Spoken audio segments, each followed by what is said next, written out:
Ok, donc préparation de l'analyse vidéo contre la Gantoise pour dimanche. Donc on va commencer avec le match qu'on avait fait il y a quelques mois et après on va passer sur la tablette tactique. Donc là c'est juste pour bien vous montrer leur pressing offensif ignoble. Donc là c'est la joueuse d'Agathe, là la joueuse de notre autre back droit et là la joueuse qui est censée tenir Merche qui est là.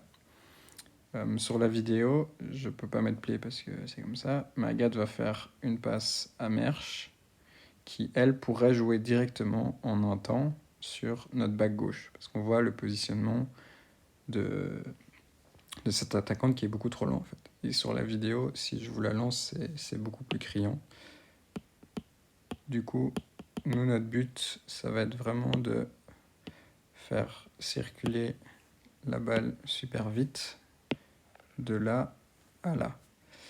Mais ce que nous, on va faire, qui va être beaucoup plus simple, c'est qu'on va essayer que notre dégagement s'effectue toujours ici. Donc que Merche soit là et joue toujours de ce sens-là à ce sens-là. Parce que là, passe très facile, coup droit, dans le coup droit de notre autre défenseuse, qui l'envoie directement à droite, elle réceptionne dans son coup droit. Donc ça, c'est pour sur la vidéo. Et maintenant, si on passe sur la planche tactique, donc ce qui va être important, c'est que Agathe fasse cette passe négative à Juliette. Juliette contrôle, push raclette direct sur Val, et là, Val, tu prends l'espace avec la balle. Donc ça, c'est vraiment ce qu'on va rechercher à faire. Essayer de toujours jouer le dégagement ici. Ce sera Charles et moi l'arbitre, donc on va essayer de ne pas être trop intransigeant avec ça. Ce sera beaucoup plus simple de jouer coup droit de Merche, coup droit de Juliette, qui envoie directement sur Val, et Val qui prend l'espace, que de faire l'inverse, où on joue là, contrôle de Agathe qui va être plus ou moins fermé parce qu'elle reçoit la balle de droite à gauche, ce qui va jouer sur Apo, qui sera dans son revers, etc. Et surtout que la balle qui passe ici de gauche à droite, après la passe de Juliette va jouer dans le revers de l'attaquante ici. Donc ça va vraiment être l'idéal. Ce que nous, on va vouloir faire, du coup, c'est Agathe, passe négative sur Juliette ou Merche, qui joue sur Val, qui prend l'espace.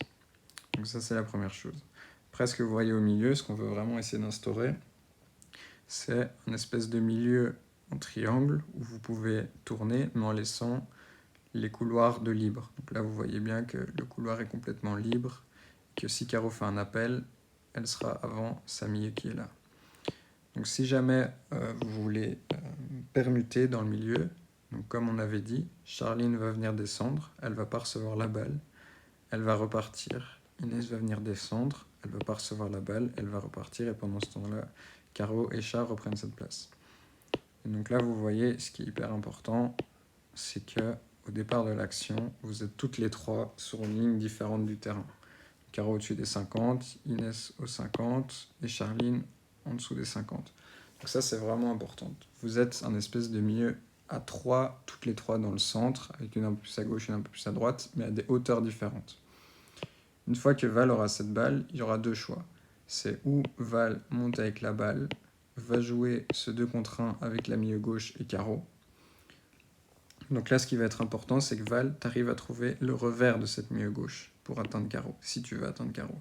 Donc pas une passe par ici, mais une passe par là, qui passe dans le revers et pas dans le coup droit. Donc jamais cette passe-là. Ça, c'est une des solutions. La deuxième solution, c'est on laisse ce couloir libre et ce qu'on voyait dans la vidéo, je ne sais pas si on pourra le revoir si je retourne dessus. Hop, mais vous voyez que leurs attaquants, leurs défenseuses sont hyper resserrées en fait. Du coup, ça permettrait, donc ici, leurs backs ici sont hyper resserrés en fait. Elles laissent blinder les couloirs de libre. Là, je ne sais pas si vous voyez, mais on a vraiment les couloirs de libre à gauche et à droite. Après, nous, on va vouloir vraiment jouer principalement à droite. Et du coup, la deuxième solution, c'est que Val reçoit la balle de Juliette. Quand Val fait un contrôle, avance un peu, lève la tête, là, Filou t'enclenche ton appel ou une autre attaquante et on envoie direct cette raclette. Une fois que Filou a la balle, Filou a plusieurs possibilités. C'est où elle essaye de déborder grâce à sa vitesse, ou alors directement, là, les milieux, c'est projection. Donc on va suivre cette action, parce que là, vous aurez quasiment... C'est pour ça qu'on veut aussi qu'il y ait une milieu qui soit déjà haute, pour directement porter soutien, en fait. Là, Carreau, si t'es déjà entre les 50 et les 25 adverses, t'es beaucoup plus proche de Filou pour venir l'aider que si t'es sur la même ligne de chat. Là, t'as 75 mètres à avaler pour aller l'aider, quoi. En étant haute, t'es directement une solution pour Filou. Et du coup, là, hop, qu'est-ce qui se passe? Vous pouvez jouer un 2 contre 1 contre cette back, ou alors Filou peut venir déborder. Et là, les deux autres attaquantes, il faut être présente.